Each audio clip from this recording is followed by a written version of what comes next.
Worker समिति की team इस समय टिकरी बॉर्डर पे है। हमारे साथ हैं जमीन प्राप्ति संघर्ष कमेटी के साथी गुरमुख जी। गुरमुख जी, आपका स्वागत है। साथ ही बहुत सारी बातें हो रही हैं किसान आंदोलन को लेके। बड़े किसानों का आंदोलन है, छोटे किसानों का आंदोलन है, मझले किसानों का आंदोलन है। लेकिन जब हम खेती किसानी की बात करते हैं तो खेतिहर मजदूर और ख़ास करके पंजाब जैसे जगह जहाँ की दलित आबादी पूरे भारत में सबसे ज़्यादा है, वो खेती किसानी में ये जो मजदूर लगे हैं, तो उनके मुद्दे आंदोलन में कहाँ हैं और उसके हमारे जो चार्टर और डिमांड है आंदोलन के, उसमें उसके लिए कोई जगह है कि नहीं? देखिए, पहले तो ये बात है कि ये आंदोलन है, ये अकेले किसानों का आंदोलन नहीं, इसमें जितने भी मज़दूर हैं वो भी इसमें शामिल हैं, क्योंकि मज़दूरों के इशू इसके साथ जुड़े हुए हैं।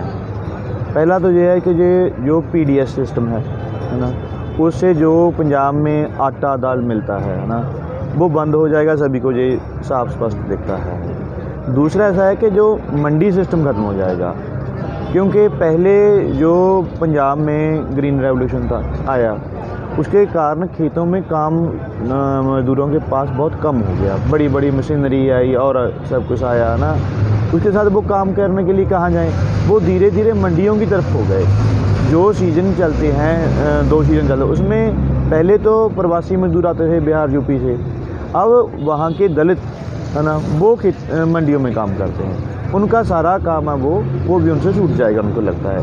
इससे अलावा जो गवर्नमेंट की एजेंसियां एफसीआई है, गोदाम वगैरह है, उसमें उनको रेगुलर काम भी मिलता था, उसे पल्लेदार बोलते हैं। बहुत लाखों की गिनती में पंजाब में पल्लेदार हैं, वो लगभग मज़दूर और जहाँ कहिए कि दलित लोग हैं वहाँ काम करते, उनका काम भी वहाँ उनके हाथों में चला जाएगा। इस कारण उनको लगता है कि ये हमारे ऊपर ये एक हमला है। इसके अलावा इलेक्ट्रिसिटी बिल है। पंजाब में जितने भी दलित हैं, हर दलित की 200 यूनिट बिजली माफ़ है। ये भी लगता है सभी लोगों को होवेगा भी यही, है ना, कि ये माफ़ हो जो है वो ख़त्म हो जाएगा, है ना।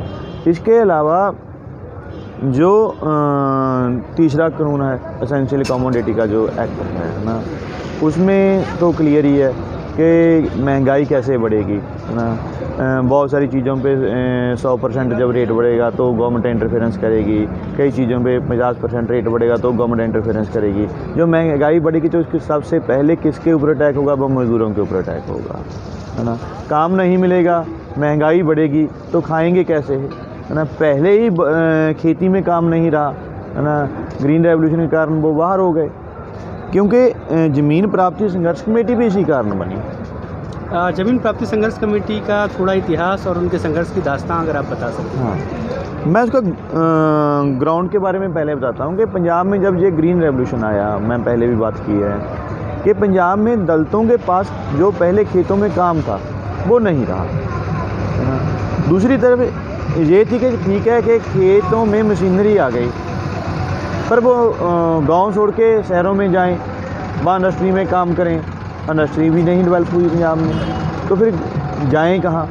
उनके ऊपर बहुत बड़ा प्रेशर था इसके ऊपर, है ना। उनकी हालत चाहे लगता है कि पंजाब थोड़ा डेवलप हो गया, पर दलित वहाँ के हाशिए पे है। ज़मीन नहीं है दलितों के पास, इतनी बड़ी आबादी है, 35% वहाँ के दलित हैं, है ना, पर उनके पास ज़मीन नहीं है ना, ना ही उनके पास काम है। जब ये इशू हमने लिया, सबसे पहले हमने इशू नजूल ज़मीन का लिया। नजूल ज़मीन क्या है कि नजूल ज़मीन 1957 में जो पहले भूमि सुधार हुआ है ना, उसमें ऐसा था कि जो ज़मीन पहले वहाँ के राजा थे, उनका एक कानून था कि जिसके बच्चा नहीं होता था वो ज़मीन राजा के पास चली जाती थी। वो ज़मीन थी भूमि सुधार में, वो उन्होंने दलितों को दी गवर्नमेंट ने कोऑपरेटिव सोसाइटी बना के। पंजाब में नहीं, पूरे हिंदुस्तान में दलित कोऑपरेटिव सोसाइटी हैं, उनके पास ज़मीन भी है। वो कोऑपरेटिव खेती करने के लिए दलितों की दी गई, पर जब दलितों को दी तो गई, पर जो अपर कास्ट के लोग हैं उन्होंने उन्हें बहुत सारे गांव में कब्जा नहीं करने दिया, है ना। जब ऐसी ज़मीन दी, है ना, जो उपजाऊ नहीं थी, वो गए ही नहीं ज़मीन में कि हम इस ज़मीन का क्या करेंगे, वो फ्री में भी नहीं दी, उसके लिए एक फीस रखी गई। उस समय 1 एकड़ के 50 रुपये रखे गए 1957 में। वो उस समय बहुत ज़्यादा रुपए थे, वो खास तौर पर दलितों के लिए, है ना। फिर भी दलितों ने इकट्ठे करके बहुत जगह दिए भी, पर उनको कब्जा नहीं मिला, ना ही अब तक किसी दलितों के वो नाम हुई है। दूसरा ऐसा है कि जो कोऑपरेटिव सोसाइटी हैं, इसमें भी वितकरा होता है गवर्नमेंट में। सभी गांव में एक सोसाइटी है जर्नल की, जो किसान है वहाँ के, वहाँ तो खाद भी आती है और दूसरे जो पेस्टिसाइड वगैरह है और भी बहुत सारी चीज़ें उसमें आती है ना, खेती करने के लिए और घर की चीज़ों के लिए भी बहुत सारा कुछ वहाँ आता है ना। पर जो दलितों की कोऑपरेटिव सोसाइटी है वो कहीं पे है ही नहीं, वो कागज़ों में है सिर्फ, है ना, जबकि वहाँ सोसाइटी है ऑलरेडी, है ना।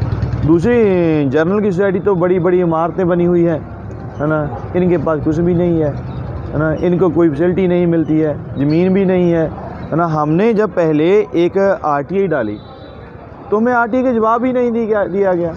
वो कहते हैं कि नहीं, आप ये कोऑपरेटिव सोसाइटी के ऊपर इम्प्लीमेंट ही नहीं होता RTI, है ना, आप नहीं ले सकते, है ना। फिर हमने क्या किया, एक गांव में सेखा गांव है, वहाँ कौन सा जिला में, ये बरनाला डिस्ट्रिक्ट है, बरनाला डिस्ट्रिक्ट है। उसमें एक ये इशू आया हमारे पास, है ना। हमारा वैसे तो ये 1914 का इशू है ये, है ना, सॉरी 2014 का इशू है जी। उसमें क्या हुआ कि 2014 में वहाँ हमारा एक मित्र था, उसकी ज़मीन का इशू था, दलित था हमारे, है ना। हम जब उसमें उसके साथ गए तो हमें वहाँ ये इशू पता चला कि जो उसकी ज़मीन है, जो नजूल ज़मीन है, उसके फादर ने बताया कि ये हमारे गांव में थोड़ा है, हमारे पास के गांव में भी है। हम पास के गांव में भी चले गए, जब वहाँ के उसने कहा कि ये हमारे गांव में ही नहीं, एक और गांव में भी है। फिर हमने कहा आगे आगे पकड़ कर चलते गए, हमने एक मीटिंग बुलाई, उसमें पहले 4 गांव इकट्ठा हुए। हमने उन्हें कहा कि आप आगे के गांव में जाएं। वो दलित पहले मीटिंग करने के लिए तैयार ही नहीं थे, क्योंकि पंजाब में भी कोई गांव में जाके कहे कि भाई ये ज़मीन जो है ये दलितों की भी होगी, कि दलितों के पास ज़मीन होगी जो किसी ने दबाई हुई है, वो ओपनली कोई कह नहीं सकता कि मैं इसे छुड़ा लूँगा कोई दलित, है ना। वो कहते हैं कि हम अपने गांव में मीटिंग नहीं करेंगे, कोई बाहर मीटिंग कॉल करो तो हम आ जाएंगे। हमने फिर वहाँ एक छोटा सा कस्बा है, तनौला कस्बा, वहाँ हमने एक मीटिंग कॉल की, अकेले इंडिविजुअली संपर्क किया बहुत सारे लोगों में। वहाँ 21 गांव के लोग आए, है ना। तो हमें थोड़ा भी लगा कि हाँ वो लोग आ सकते हैं, है ना। तो हम वहाँ जाके एक ऑर्गेनाइजेशन बनाने की कोशिश की। पहले तो लगा कि हम इसकी किसान ऑर्गेनाइजेशन बनाएं, नहीं दलित किसान है, इनकी ऑर्गेनाइजेशन बननी चाहिए। पर दलितों का किसान ऑर्गेनाइजेशन के बारे में कॉन्सेप्ट बड़ा और तरह का है। वो कहते हैं कि हमने किसान यूनियन नहीं बनानी। हमने कहा क्यों नहीं, यानी वो तो हमें जूझ करते हैं, हमें अपनी रैलियों में ले जाते हैं, है ना, भी हम किसान यूनियन नहीं बनाएंगे। वो सहमति नहीं हुई इसके ऊपर, है ना। फिर हमने कहा कि ठीक है आप किसान यूनियन नहीं बनाएंगे, है ना। मजदूर यूनियन नहीं बनती क्योंकि ये तो किसान है ना। फिर सभी ने क्या कि कोई भी नाम रख लो, तो कहा कि ज़मीन प्राप्ति संघर्ष कमेटी, भी हमें ज़मीन चाहिए, है ना, तो ज़मीन प्राप्ति संघर्ष कमेटी का नाम रख लिया, है ना। तो उसके बाद हमने एक कॉन्फ्रेंस की, उसमें 60 गांव आए, है ना। तो फिर ये किस किस जिलों में संगठन है? ये बरनाला, संगरूर, फिर हम गए मानसा और फिर पटियाला। अब हमारा 4 डिस्ट्रिक्ट में ये ऑर्गेनाइजेशन है वहाँ पे, है ना। फिर उसके बाद जब हमने ये कॉन्फ्रेंस की तो एक गांव है बल्द कलां, वो भी हमारे पास आए। वो कहते हैं कि हम बहुत समय से कोशिश कर रहे हैं कि जो पंचायती लैंड है ना, उसमें भी हमारा हिस्सा है, 1/3 हिस्सा बनता है ना। ये तो भाई जो पंचायती एक्ट है उसमें लिखा हुआ है ना भी, पर पंजाब में किसी गांव में भी पट्टे पे लेनी है हमने तो कुछ और भी नहीं है ना। पट्टे पे 1/3 ज़मीन का हमारा राइट बनता है, पट्टे पे हम ज़मीन चाहते हैं, है ना। पर हमें पट्टे पे कोई लेने नहीं देता, ना ही गांव के जो प्रकाश हैं वो लोग लेने देते हैं, ना ही जो जितना भी प्रशासन है वो नहीं लेने देता है। जब हमने पहले इसकी बात की ना, तो नहीं देने दिया। हमने फिर उस गांव के लोगों को इकट्ठा किया, क्योंकि हमारे पास भी थोड़ी स्ट्रेंथ हो गई थी, है ना। तो हमने उस गांव में कहा कि ये हम जो बोली होगी, है ना, इसके सारे लोग आएंगे, जहाँ बोली लगेगी, तो हम नहीं होने देंगे ना। वहाँ हमने 8 धरने लगाए पहले BDO के ऑफिस में, SDM के ऑफिस में, DC के पास गए, सभी के नहीं। उन्होंने ऐसा किया कि फिर एक दिन फोर्स लगा के, है ना, BDO ऑफिस से बोली रख ली। हम भी फिर चले गए। उन्होंने कहा आपको मैं ऐसी घुसने नहीं देंगे। हमने कहा हम घुसेंगे। हमारे को लाठीचार्ज किया और हमारे लगभग ये 40 लोग अरेस्ट कर लिए। उसमें हमारे पहले तो बहुत ज़्यादा किए थे, कुछ औरतों को छोड़ दिया उन्होंने, और 307 का जो इरादा कत्ल का एक्ट होता है वो हमारे ऊपर लाके हमारे लोगों को अरेस्ट कर दिया। पर उन्होंने कहा कि ठीक है आप ज़मानत करा लें।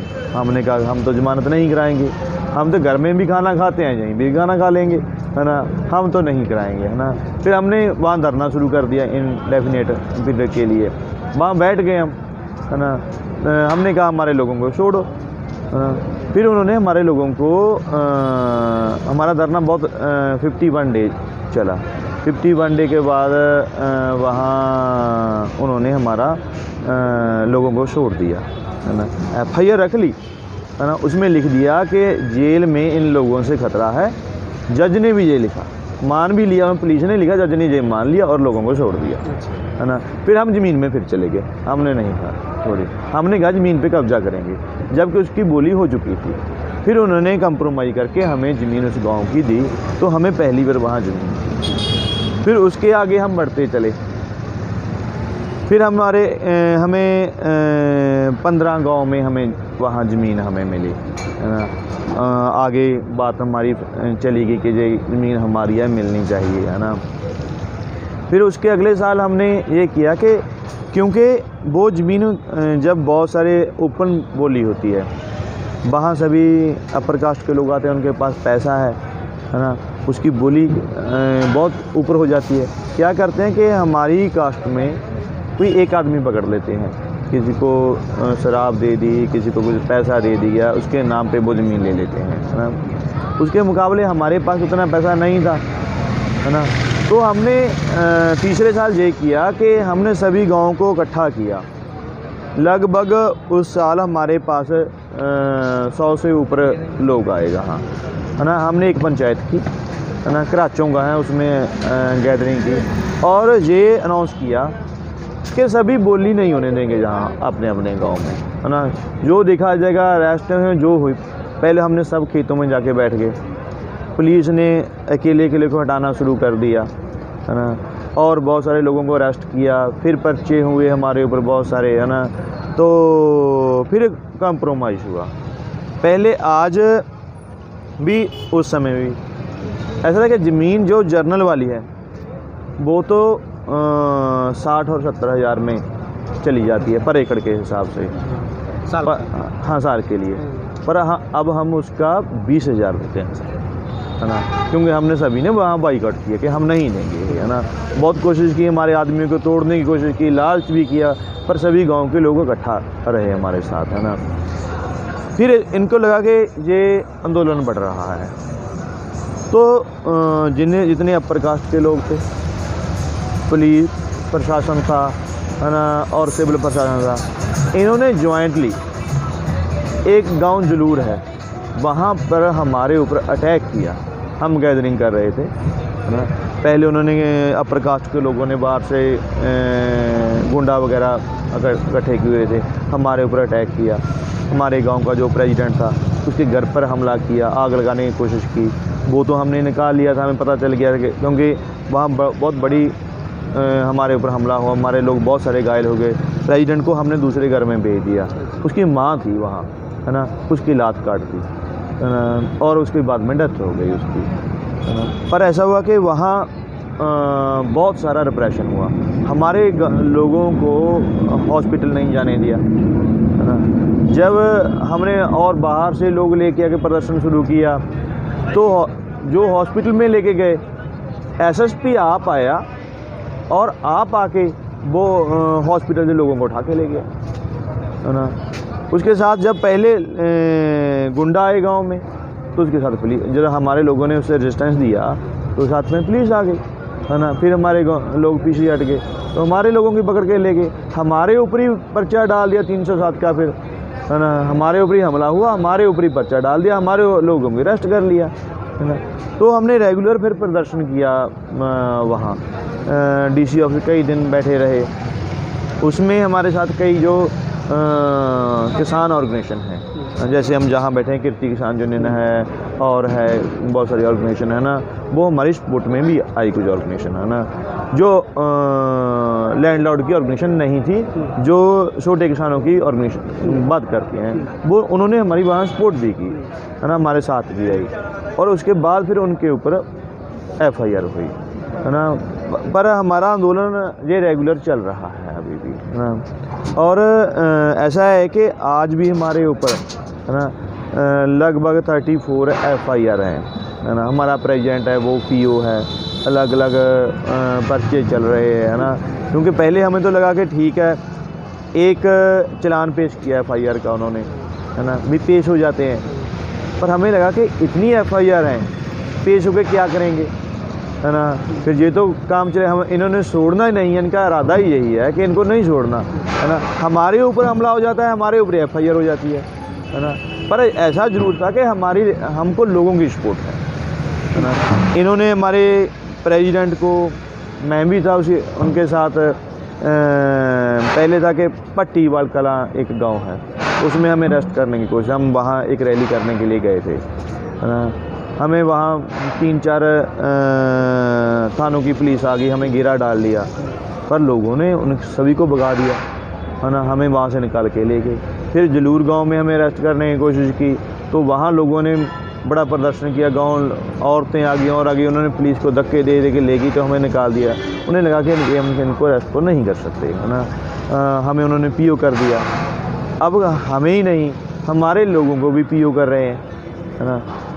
अकेले बाल्द कलां गाँव में लगभग 24-25 लोग हैं, उनको PO कर रहे हैं। जलूर में तो पहले ही बहुत सारे लोग PO हैं गांव में, है ना। इतने केसेस में बहुत सारे लगभग 400-500 लोग इसमें शामिल हैं, है ना। सभी का ये प्रोसेस चला रहेंगे, PO करेंगे। हमें तो यही लगता है कि इतने केसेस हम कैसे फेस कर सकते हैं, यही है कि सभी को PO कर लो। हमें DC मिला, में उसके कहा कि ये आप बगावत की एक हमें ये तरफ लेके जा रहे हैं, और तो कुछ नहीं, हम कुछ कर तो नहीं सकते, है ना। हमें आप PO डिक्लेयर कर रहे हैं, है ना, आप हमें कभी पकड़ सकते हैं, पर हम जेल में तो नहीं जाएंगे, है ना, किसी भी हाथ ना थाने में जाएंगे, लेके जाएंगे तो घिराव करेंगे हम, है ना। ये भी हम आपको क्लियर कर दें, है ना। अभी भी एक गाँव की ज़मीन कराचों गाँव है, उसकी पंचायत, क्योंकि इनको लगा कि जहाँ जे संगठन स्ट्रांग है उसको तोड़ें। जहाँ उस एक तहसील है भवानीगढ़, उसमें ज़मीन ज़्यादा है दूसरे कंपैरेटिवली दूसरे गाँव के, वो सारी की सारी ज़मीन इन्होंने इंडस्ट्रियल पार्क के लिए डिक्लेयर कर दी, है ना। हमने कहा कि किसी की जाने नहीं देंगे, है ना। पहले बाल्द कलां की इन्होंने कैप्चर करने की कोशिश की, वहाँ से भी भगाए। अब ये कराचों गाँव की कोशिश कर रहे हैं, है ना। वहाँ भी हमने कहा हम नहीं जाने देंगे। हमारे लोगों को अरेस्ट इसी साल अरेस्ट किया उन्होंने, लगभग हमारे लोग थे 115 लोग थे अरेस्ट किया, है ना। जिस थाने में लेके गए वहाँ प्रोटेस्ट किया, उस थाने को घेर लिया हमने, है ना। हमने कहा यहीं हम तो जेल में जाएंगे, जितने लेके जाना है ले जाओ, है ना। हम बाहर भी क्या करते हैं, खाना खाने के लिए करते हैं, हमारे पास और तो कुछ नहीं है कि आप हमारी ज़मीन कैप्चर कर लेंगे, आप हमें PO डिक्लेयर करेंगे, हमारे नाम में तो कुछ है ही नहीं, है ना। क्योंकि पंजाब में जो दलित रहते हैं, है ना, जो जहाँ गांव में अंदर लोग रहते हैं, जैसे लाल लकीर कहते हैं, है ना, लाल लकीर के अंदर लोग हैं, उनके नाम पे वो ज़मीन नहीं होती, है ना। वो वैसे बैठे हैं उसमें, हम भी वैसे बैठे हैं, हमारे पास ज़मीन नहीं है, हम कोई अपनी ज़मानत वगैरह नहीं दे सकते, क्योंकि ज़मीन होगी तो ज़मानत देगा कोई, है ना। हमारे पास कोई प्रॉपर्टी नहीं ज़मानत देने के लिए।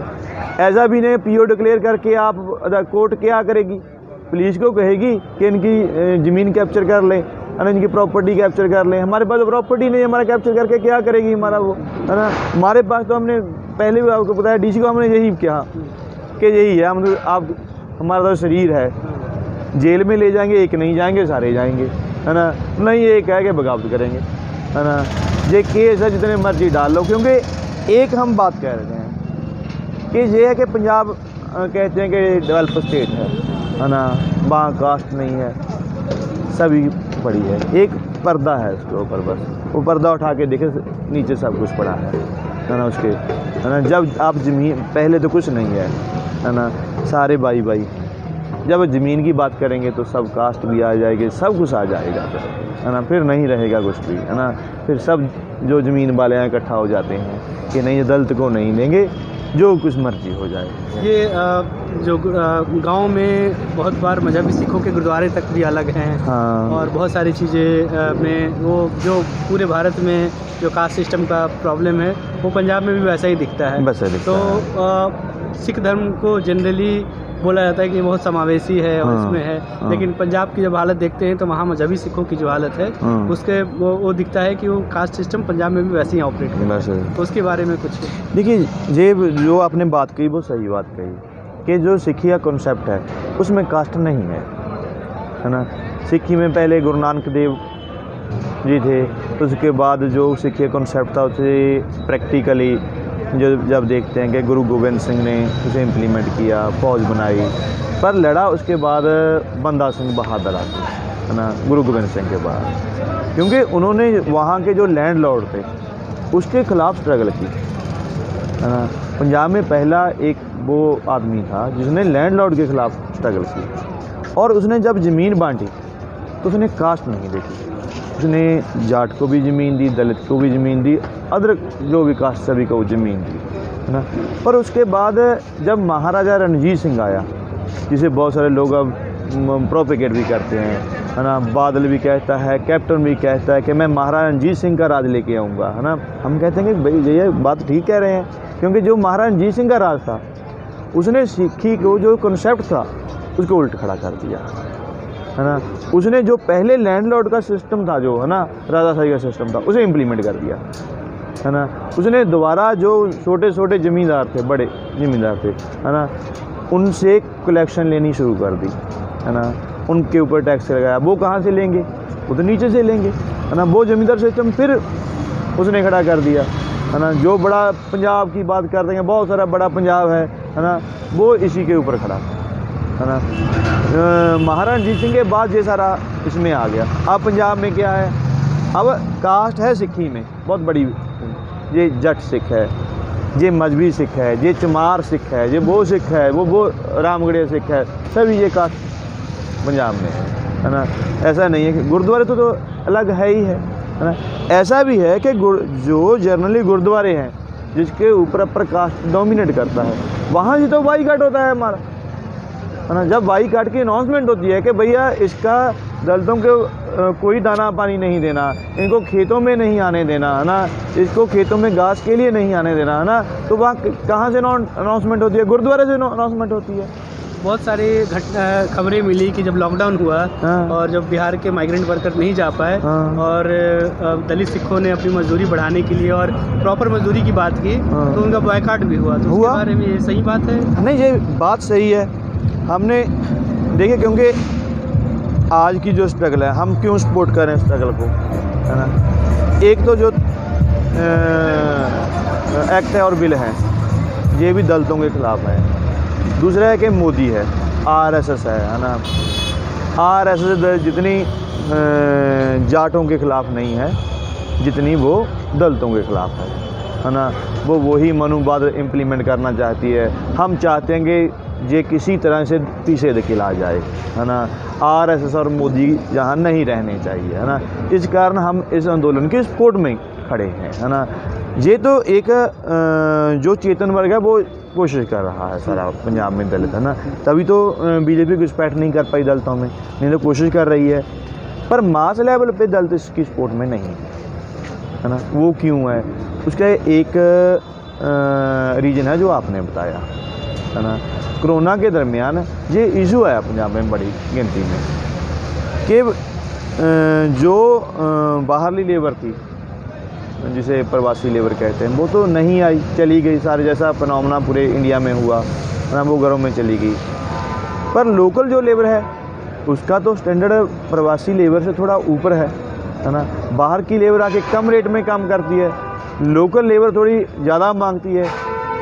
पर वो उन्होंने कहा कि हम लोकल लेबर को ज़्यादा नहीं देंगे। जब उन्होंने कहा कि हम तो इसी रेट में काम करेंगे, उनकी मजबूरी थी, तो गांव-गांव में गैदरिंग हुई, प्रकास्ट की, अनाउंसमेंट कर दिया कि इसके ऊपर हम इनको नहीं देंगे, यदि इस रेट पे ये नहीं लगाएंगे तो इनका बॉयकॉट होगा। ये गांव-गांव की कहानी है ना। इसी के कारण मास लेवल पे इस आंदोलन की सपोर्ट में नहीं है लोग, है ना। हमने इनसे अपील भी की कि कल भी बात की हमने, दोबारा फिर बात की इन सारे संगठनों के साथ, क्योंकि ये सारे एक तरह के संगठन तो नहीं है 32 के 32, है ना। इसमें कुछ रेवोल्यूशनरी संगठन हैं, कुछ है ना लैंडलॉर्ड के संगठन भी हैं, अलग अलग तरह के संगठन है ना, सिख भी हैं, दूसरे भी हैं, सभी लोग इसमें रंगों के इसमें लोग हैं ना। तो हम इनको अपील कर सकते हैं कि मजदूर ऑर्गेनाइजेशन है, दलित ऑर्गेनाइजेशन है, उनको साथ में लेके आना चाहिए, क्योंकि जो भाजपा पंजाब में करना चाहती है ना, कि उनको लगता है कि ये जाट तो इकट्ठे हो गए, है ना। एक सेक्शन है पंजाब में जो साइलेंट है अभी, वो दलित है ना, उसमें वो घुसपैठ करने की कोशिश कर रही है। भी वो घुसपैठ ना कर पाए, उनको हम कैसे अपने साथ लेके आ सकते हैं, उसमें यही है कि उनको मीटिंग कॉल करें, मीटिंग कॉल करके उनको ज्वाइंटली कहीं ना कहीं यहाँ कोई प्लेटफार्म बना के उनको रिप्रेजेंटेशन दें, है ना। तो कहीं उन्हें लगे कि हाँ हमारे लोग भी यहाँ आए हुए हैं, है ना, तो होगा। नहीं है, ऐसा तो नहीं है कि हम नहीं आए, हम भी ज़मीन प्राप्ति संघर्ष कमेटी की तरफ से, है ना, पहले 3 दिन जहाँ बैठे रहे हैं, बड़ी गिनती में हम आए हैं, आप भी यहाँ पे हैं, है ना, चंद्रशेखर भी आया है यहाँ पे, है ना, और भी कई अम्बेडकर मंच के नाम से कई संगठन ऐसे, है ना, वो भी कई लोग यहाँ पे आए हैं, है ना, बोल के गए हैं सभी लोग कि हम आपकी सपोर्ट करते हैं। पंजाब में जो बीएसपी है उसने भी कहा है ना, कि हम आरएसएस बीजेपी के खिलाफ हैं, है ना, हम इस आंदोलन की सपोर्ट करते हैं। तभी तो बीजेपी वहाँ पैर नहीं पसार पाई, है ना, पर वो कोशिश में है अब भी पंजाब में। उन्होंने बहुत अलग अलग तरह से लोग के साथ घुसपैठ करने की कोशिश की, नई तरह की। आज पंजाब में एनजीओ उतर रही हैं, कभी उसका नाम भी नहीं सुना कि पंजाब में ऐसी एनजीओ आ रही हैं, है ना। हमें भी फ़ोन करती हैं कि बताइए आपको क्या हेल्प चाहिए, है ना, कैसे कर सकते हैं। हमने कहा भी नहीं, हमें हेल्प नहीं चाहिए, है ना। हम भी जानते हैं कि वो कैसे कैसे लोग आ रहे हैं, है ना। एक भरम फैलाया जा रहा है कि दलितों को ज़मीन सिर्फ मोदी दे सकता है और कोई नहीं दे सकता, ना भी ये किसानों की ज़मीन छीन के दलितों को देगा। ये बीजेपी की तरफ से पंजाब में ये फैलाया जा रहा है ना। हमने क्योंकि पर जो लीडरशिप है सारी दलितों की, चाहे किसी भी ऑर्गेनाइजेशन से हो, किसी भी पार्टी से हो, पर वो सारी जानते हैं, बीजेपी आरएसएस को सभी जानते हैं कि ये क्या कह रहा है ना। यही कारण लोग नहीं बीजेपी की तरफ भी नहीं जा रहे हैं, पर साइलेंट हो रहे हैं। तो समर्थन दलित और खेतिहर मजदूरों का समर्थन तो तब भी मिलेगा जुबानी से ज़्यादा जब उनके जो डिमांड है या जो उनकी मांगे हैं वो उनके आप किसान आंदोलन के चार्टर डिमांड में शामिल हो, तो जो किसान आंदोलन उनके लड़ाइयों के लिए भी खड़ा हो। तो अगर वो खड़ा होना है उनके साथ, तो आप ज़मीन प्राप्ति संघर्ष कमेटी की तरफ से क्या क्या प्रमुख मांगे होंगी जो इस चार्टर के साथ जुड़नी चाहिए? नहीं, देखिए जो मांगे हैं इसमें वो तो ऑलरेडी शामिल है, हम ये नहीं कहते, है ना, क्योंकि जो एक्ट है ना, ये एक्ट ख़त्म होंगे तो हमें भी उससे फ़ायदा मिलेगा, है ना। चाहे इलेक्ट्रिसिटी बिल हो, है ना, चाहे एसेंशियल कम्युनिटी एक्ट हो, है ना, तो जो यदि ये ख़त्म होंगे तो हमें भी राहत मिलेगी, है ना। या जो पहला एक्ट है वो भी ख़त्म होगा। हम भी चाहते हैं कि एक्ट भी ख़त्म हो, जो इलेक्ट्रिसिटी बिल है वो भी ख़त्म हो, है ना। वो डिमांड तो हमारी है ना, पर इसमें रिप्रेजेंटेशन नहीं है हमारी। अच्छा, हाँ, वो हम चाहते हैं कि सभी ऑर्गेनाइजेशन को कॉल करनी चाहिए। हाँ, प्रेजेंटेशन का हाँ एक मुद्दा है, क्योंकि नहीं लगता दलितों को कि उनके लोग यहाँ वे कहीं हैं, है ना। दूसरा ये भी कि उनको थोड़ा समय लगेगा कॉल करने के लिए उन्हें। हाँ, इतना आंदोलन फंसा हुआ है, मुझे लगता है कि लीडरशिप के पास भी टाइम मुझे लगता है कम है। जितनी इनकी लीडरशिप उलझी हुई है, गवर्नमेंट कोशिश कर रही है, कभी इसको कहती है कि खालिस्तानी है, कभी कहते हैं कि नक्सली है, अल्ट्रा लेफ्ट है ना, कभी कुछ बनाना चाहती है ना, वो रिप्रेशन करना चाहती है किसी भी तरह, है ना। तो लीडरशिप उलझी हुई है, पर हमने उनको रखा है, 2-3 बार कहा कि आप ऐसा करें। जमीन प्राप्ति संघर्ष कमेटी का बाकी जो प्रगतिशील संगठन हैं, वामपंथी संगठन हैं, मानवाधिकार संगठन हैं, उनके साथ कैसे रिश्ते हैं? वो आपके लड़ाइयों में साथ आते रहे हैं और जो आपकी जो डिमांड है उसके साथ कितना खड़े रहे हैं आपकी लड़ाइयों में? देखिए, हमारे जो रिलेशन हैं, चाहे वामपंथी लोग हैं, चाहे मानवाधिकार के लोग हैं, चाहे दलित संगठन है ना, उनसे बढ़िया है, हम कोशिश करते हैं। पर सवाल ये है कि पंजाब में कोई ज़मीन का इशू नहीं उठा रहा है ना, क्योंकि पहले तो बहुत सारे लोगों को ये लगता है कि इंडिया लेवल पे बहुत से लोग कहते हैं कि पूंजीवाद आ गया। फिर ये बहुत सारे लोग ये भी मानते हैं कि चलो ठीक है, इंडिया में पूंजीवाद नहीं है, पंजाब में तो आ ही गया, है ना। पर ज़मीन का सवाल तो पंजाब में बहुत बड़ा है ना। 35% दलित हैं, उनके पास 1 भी इंच ज़मीन नहीं है ना। वो सारे ज़मीन के में सिर्फ 20% लोग हैं जिनके पास ज़मीन है ना, जाट है, उनके पास ज़मीन है, दलित के पास ज़मीन नहीं है ना। फिर ज़मीन का इशू तो खड़ा है लोगों के पास, कहाँ जाएंगे वो? इंडस्ट्री डेवलप नहीं हुई है ना। एक ही है कि ज़मीन में हिस्सा ले लें, वहाँ कुछ तो होगा, क्योंकि कुछ गांव में जिनमें हम ये पंचायती ज़मीन और नजूल ज़मीन दिला पाए है ना, उनमें अभी लोग ज्वाइंटली खेती करते हैं। कई में तो सारा गांव का गांव इकट्ठा होकर खेती करता है ना, कई में ग्रुप बना के खेती करते हैं, है ना। कई ऐसे भी कुछ गांव हैं जो उन्होंने बांट के खेती करते हैं। पर हम सभी को ये कहते हैं कि ये ज्वाइंटली करना चाहिए, इसमें फ़ायदा रहता है। छोटे छोटे खेतों में आपको फ़ायदा नहीं रहेगा ये ना, जहाँ उन्होंने ज्वाइंटली खेती की उनको फ़ायदा भी हुआ। तो जो ज़मीन मिला है, जो क्लेम हो पाया है, वो किसके नाम पे फिर रजिस्टर्ड होता है? अलग अलग इंडिविजुअल या सोसाइटी या कलेक्टिव के हिसाब से? नहीं, वो कमेटी बनाते हैं, हमारी ज़मीन प्राप्ति संघर्ष कमेटी बनाते हैं। ज़मीन प्राप्ति संघर्ष कमेटी का चुनाव होता है, हर 6 महीने के बाद इसका हिसाब किताब होता है ना। अभी कितना रुपया आया, कितना खर्च हो गया है ना। जो 6 महीने के बाद हिसाब किताब नहीं करता, हम उसे खर्च कर देते हैं, ठीक है। वो जो पहले सारे रुपया इकट्ठा करते हैं, इकट्ठा करके वो अपना जो बोली पे पैसा होता है वो दे देते हैं। उसके बाद अपना डिसीजन करते हैं, हमने कलेक्टिवली करना है, अलग अलग करना है, कैसे करना है। उसके बाद सारा वो तय करते हैं कैसे कैसे हमने करना है ना। मैंने आपको पहले भी बताया कि बहुत सारे लोग तो कलेक्टिवली करते हैं गाँव में, है ना। ऐसा भी है जो सबसे बेस्ट फार्मूला है वहाँ इम्प्लीमेंट हुआ ना, वो टोटल कलेक्टिविटी का भी नहीं हुआ, इंडिविजुअल का भी नहीं हुआ, है ना। ऐसा हुआ है कि जो भैंसों के लिए चारे के लिए है ना, वो तो वो सभी बांट रहे थे। जो फिर कमर्शियल खेती हुई, कहाँ गेहूँ हुआ या धान लगाना है ना, उसमें वो कलेक्टिवली करते हैं, है ना। उससे नहीं, फिर उनको बचत नहीं होती है ना, जॉइंटली करते हैं, है ना। नहीं तो छोटे छोटे खेत हैं, ट्रैक्टर कैसे चलेगा उसमें, है ना। अकेला आदमी ट्रैक्टर कैसे लेगा? क्योंकि ऐसा है जैसे एक बलदगला गाँव है, उसमें उन्होंने अपना ट्रैक्टर भी ले लिया जॉइंटली इकट्ठा करके, इसमें प्रॉफिट भी हुआ उनको, थोड़ी ज़्यादा ज़मीन है ना। नहीं तो बहुत सारे गाँव हैं, हमें वहाँ समस्या ये आ रही है कि जितनी ये एक भी धरना लगाएं हम, है ना, तो हमारे ऊपर FIR हो जाती है। और लोग धरना लगाते हैं, किसी के ऊपर FIR नहीं थी। आप पिछले ही हमने एक पटियाला में धरना लगाया, FIR हुई हमारे ऊपर।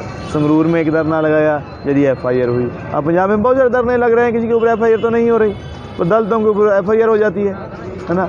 और ऐसा हुआ कि हमें बसाने के लिए अभी 4 साल पहले किसी ने एक रिपोर्ट कर दी थी। हमारा खजांची है, मतलब कैशियर है हमारा।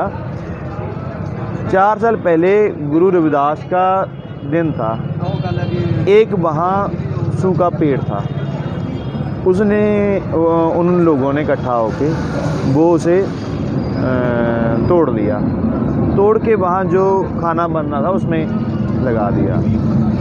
और सरपंच ने 4 साल पहले एक रिपोर्ट की थी कि भाई इस बंदे ने वो उखाड़ लिया वहाँ से, है ना।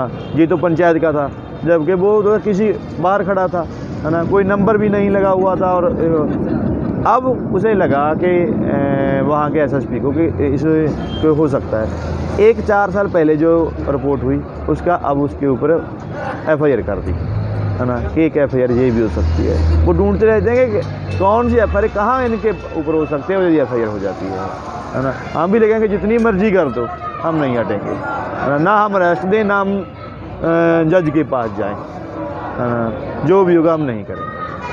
अंतिम बात ये है कि बहुत सारे पूरे भारत में दलित आबादी का एक बड़ा हिस्सा मजदूरी करता है, चाहे खेत में हो, चाहे नरेगा में हो, कंस्ट्रक्शन वर्कर हो या इंडस्ट्री में हो। तो आप लोगों ने मजदूर यूनियन बनाने की जैसे क्यों नहीं सोचा, और अगर ऐसा सोचते हैं तो बाकी मजदूर संगठनों के साथ आपके क्या रिश्ते हो सकते हैं? देखिए, मजदूर ऑर्गेनाइजेशन तो तभी बनेंगी यदि वो मजदूरी का काम करते हो, है ना।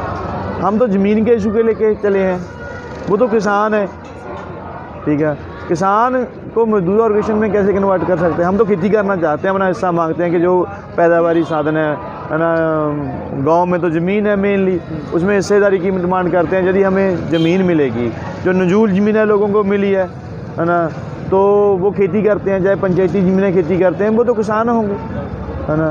हमने कोशिश की कि धीरे धीरे जो आज हमारी जो ज़मीन प्राप्ति संघर्ष कमेटी है, इसे किसान ऑर्गेनाइजेशन में तब्दील करेंगे, पर कम से कम वो दलितों की होगी। ऐसा है कि आज जो पंजाब की किसान ऑर्गेनाइजेशन है उसमें दलित नहीं है, दलितों के पास ज़मीन कुछ जो जैसी भी हो, कहीं भी हो, है ना, थोड़ी है, कम है, कहीं भी है ना, वो उसमें शामिल नहीं है ना। वो सिर्फ जिनके पास ज़मीन है वो किसान है, जिनके पास ज़मीन नहीं है उसे वो किसान ही नहीं मानते हैं, है ना। नहीं तो बहुत सारे अदर स्टेट में ऐसा है कि बेज़मीन भी जो जिनके ज़मीन नहीं है वो भी किसान है, जिनके पास ज़मीन है वो भी किसान है, पर पंजाब में ऐसा नहीं है ना। दूसरी मजदूर ऑर्गेनाइजेशन है, यदि दूसरे इशू आते हैं ज़मीन के अलावा, है ना, और भी बहुत जैसे में ये पीडीएस सिस्टम का इशू है, नरेगा का इशू है ना, उसमें जॉइंटली हम करते हैं, कुछ ना कुछ करते हैं जो जॉइंटली हो जाता है, पर मेनली हमारा इशू ज़मीन का है।